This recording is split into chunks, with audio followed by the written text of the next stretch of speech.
Pakistani community کی ممتاز سماجی شخصیات ناہید بھٹی اور بدر بھٹی کی میزبانی میں نیو یارک اور نیو جرسی میں مقیم پاکستانی صحافیوں کی خدمات کے اعتراف میں ایک پروقار ایشین میڈیا ایوارڈ کی تقریب کا انعقاد نارتھ لینڈ سی نیو جرسی میں کیا گیا۔ میڈیا ذہنوں کو بااختیار بناتا ہے، اس عنوان سے منعقدہ تقریب میں پاکستانی اور ایشیائی کمیونٹی کی معروف شخصیات، صحافیوں، دانشوروں اور کمیونٹی رہنماؤں نے بھرپور شرکت کی۔ تقریب کا آغاز تلاوت کلام پاک اور نعت رسول مقبول صلی اللہ علیہ وآلہ وسلم سے ہوا، جس کے بعد پاکستان کا قومی ترانہ بجا کر وطن سے محبت کا اظہار کیا گیا۔ صحافیوں کے اعزاز میں منعقدہ تقریب میں پاکستان کے کونسل جنرل برائے نیو یارک عامر احمد عطوزئی بطور مہمان خصوصی شریک ہوئے۔ تقریب سے خطاب کرتے ہوئے عامر احمد عطوزئی نے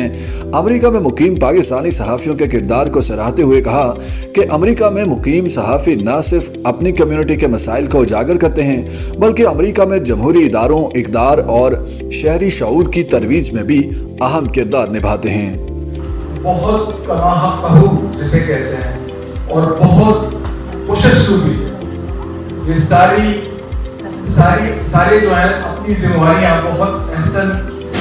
طریقے سے اور بخوبی سر انجام دے رہے ہیں۔ اس موقع پر خطاب کرتے ہوئے مقررین نے میڈیا کو جمہوریت کا ستون قرار دیتے ہوئے کہا کہ صحافت کا کردار صرف خبروں کی ترسیل تک محدود نہیں بلکہ یہ نوجوان نسل کو درست سمت دکھانے، شعور بیدار کرنے اور سچ کے لیے آواز بلند کرنے کا طاقتور ذریعہ بھی ہے۔ صحافیوں کی خدمات کے اعتراف میں ایسی تقریبات کا انعقاد خوش آئین ہے۔ پروقار تقریب کے دوران سینئر صحافی عظیم میاں کو ان کی طویل خدمات پر لائف ٹائم اچیومنٹ ایوارڈ سے نوازا گیا، جبکہ دیگر نمایاں صحافیوں کو میڈیا ایکسیلنسی ایوارڈز دیے گئے، جن میں آصف جمال، محسن ظہیر، مجیب لودھی، اطہر نواز، جہانگیر لودھی، عائزہ عرفان، محمد فروخ، محمد ارشد اور دیگر شامل تھے۔ آخر میں پاکستان سے محبت کے اظہار کے طور پر ملی نغمہ پیش کیا گیا، جس نے حاضرین کے دلوں کو